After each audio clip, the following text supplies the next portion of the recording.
ce nouvel épisode. Nous nous retrouvons à Pimeseva, au Togo. Un souffle traverse les palmiers. Un coq répond au lointain. Les enfants observent sans bruit. Ici, la musique ne se joue pas, elle circule.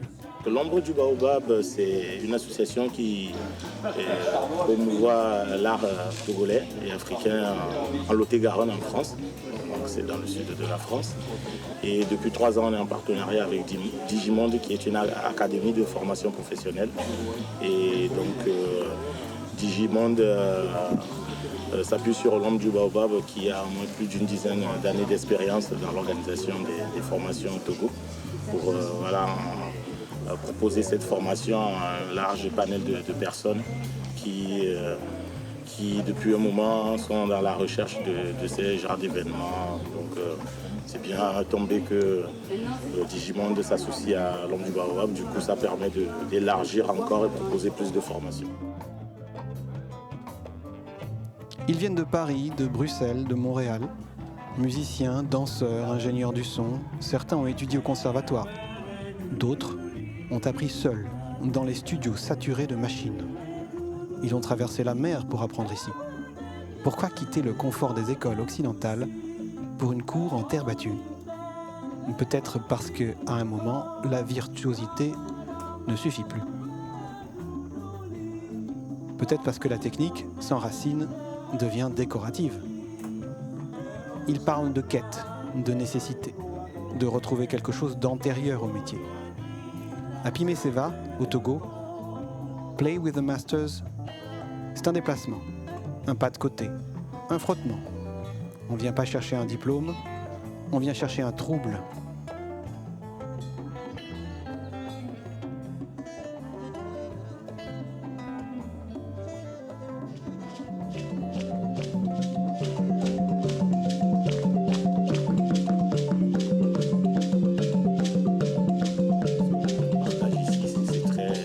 Varié. Mais en tout cas, quelques-uns qu'on peut citer, c'est que déjà, ça permet de découvrir ce qui se passe au Togo et enrichir les connaissances, que ce soit au niveau de la danse et de la musique, et pour créer pour avoir des nouvelles créations qui vont être de l'afrofusion ou du world music, comme on peut l'appeler aussi. Et puis aussi, ça crée des nouvelles connaissances, même entre les professionnels, et peut-être que ça peut donner naissance à des projets, on ne sait jamais. Donc ce matin, on a commencé l'initiation au rythme Agbadja. Donc Agbadja qui est dansé au sud du Togo, au sud du Ghana et du Bénin. Donc on a démarré avec le rythme Agbadja. Donc il y a les percussions, mais avec les chants aussi et les pas de danse qui accompagnent ces rythmes. Et ça va être développé sur 2 modules pendant cette formation. Et après, on passera à d'autres rythmes de la sous-région. Les intervenants locaux qu'on a sont aussi très motivés, et puis ça se voit à travers leurs interventions. Et puis, je pense que pour l'instant, les stagiaires sont aussi contents de ce qui se passe.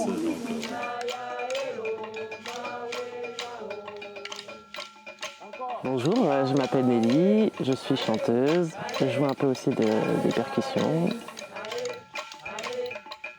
Quand je suis arrivée au centre Kekeli, mes impressions étaient multiples. Donc déjà, je trouve que Coucou, il a fait vraiment un gros travail. C'est super ce qu'il fait ici. Voilà, j'étais un peu impressionnée par le centre, je ne m'attendais pas à ça. Avant même qu'on commence ce stage, j'ai senti qu'on allait apprendre plein de choses. Voilà, que j'allais ressortir enrichi de cette expérience, de ce voyage. Le philosophe Édouard Glissant écrivait « La rencontre produit de l'imprévisible ». Ici, l'imprévisible est la règle. Les repères se déplacent. Le tempo ne correspond pas à celui des partitions européennes. La mesure n'est pas carrée, elle respire autrement. Toute la semaine, on va enchaîner avec les différentes formations. On va accueillir d'autres intervenants aussi qui vont arriver de Lomé. Et l'idée, c'est qu'à la fin de la première semaine, on va proposer, il y aura une première restitution. Et avec la deuxième semaine, on sera un peu plus en itinérance pour aller jusqu'à vers le nord du Togo. Et on proposera aussi d'autres restitutions sur le parcours. En même temps, s'enrichir aussi de ces musiques et ces danses qu'on va rencontrer sur notre chemin.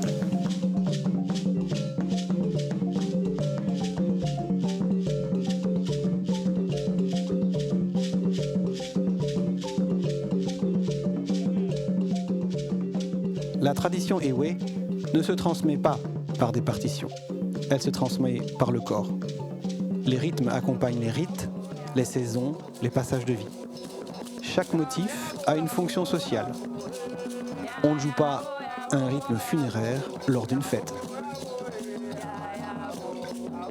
La musique est une architecture invisible. Ama, danseuse, explique. Le tambour parle, le corps répond. Son regard est direct, sans folklore. Elle observe les artistes occidentaux avec curiosité, parfois avec amusement.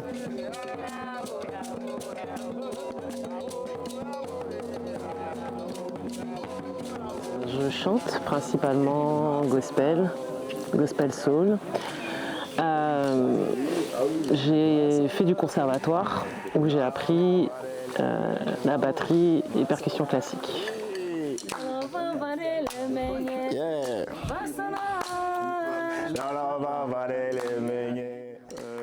Donc je m'appelle Wilfried, je participe à un stage de culture togolaise près de Palimé à Kpemeseva. Dans ce stage, il y a différentes activités et je suis là pour ça. Différentes danses, on est sur 4 chorégraphies de danse traditionnelle Ewe, ghanéenne, vaudou, depuis 5 jours ou 6 jours, 5 jours.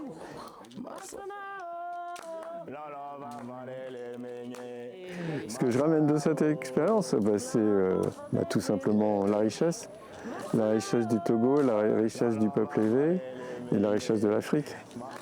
C'est cette impression de richesse dans l'énergie, richesse dans les ressources, richesse dans la culture.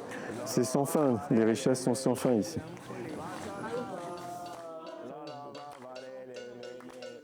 Dans un monde globalisé, que signifie être maître?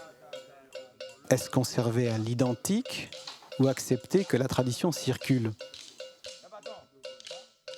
Je suis Nicolas, je suis auteur, compositeur, interprète et musicien. Et je suis venu sur ce stage pour approfondir le balafon, entre autres. Là, le gros avantage, c'est que autant la dernière fois, je n'étais pas venu vraiment pour le balafon, que là, je suis venu essentiellement pour ça. Donc j'ai le droit à des cours particuliers et j'approfondis vraiment la connaissance de cet instrument. Parce que c'est vrai que je n'ai pas dit tout à l'heure, mais au-delà d'en jouer, je m'en sers aussi en France. Donc l'idée, c'est d'être plus performant en France en venant ici. Je m'en sers parce que je joue dans une compagnie de théâtre d'improvisation et avec différentes danseuses aussi en improvisation. Et du coup, c'est un instrument qui résonne très bien et qui se prête beaucoup à l'improvisation, justement à faire ressortir des émotions.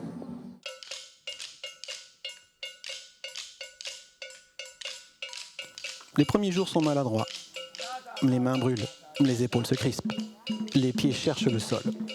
Un danseur formé au hip-hop tente d'imposer son style. Le rythme le rappelle à l'ordre.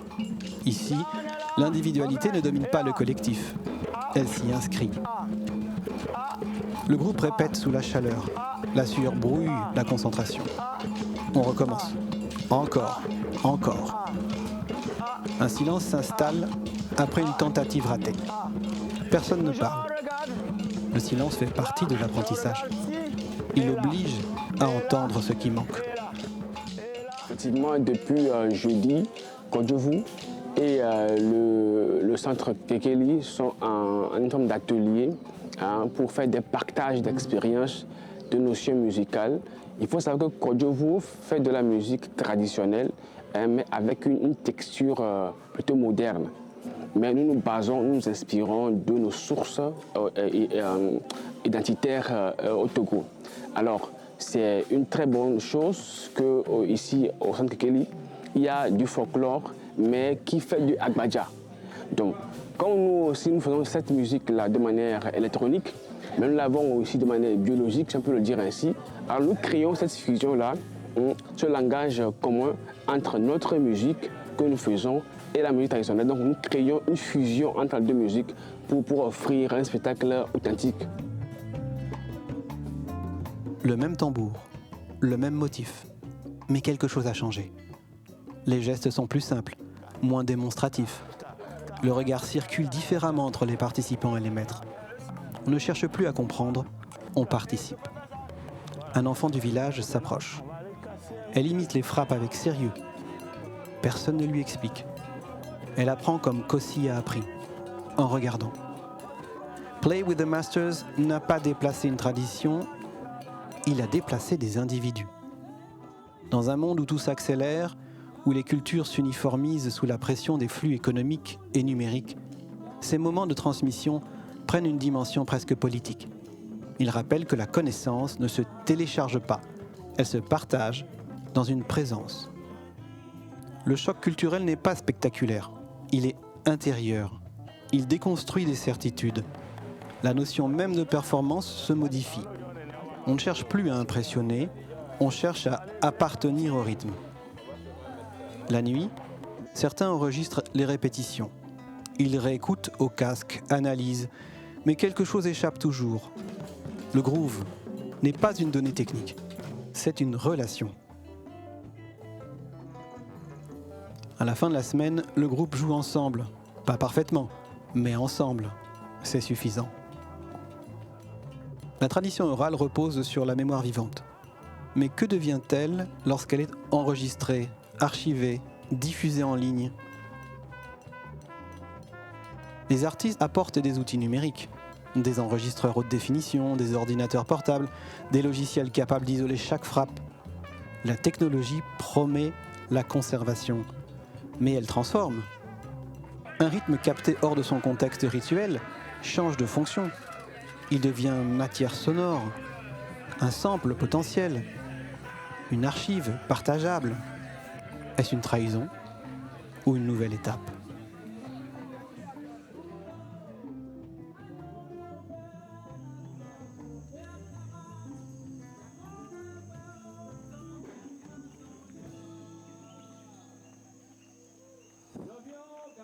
Puis les conversations reprennent, les valises se ferment, les fichiers audio sont sauvegardés, les adresses échangées. Le tambour, lui, reste.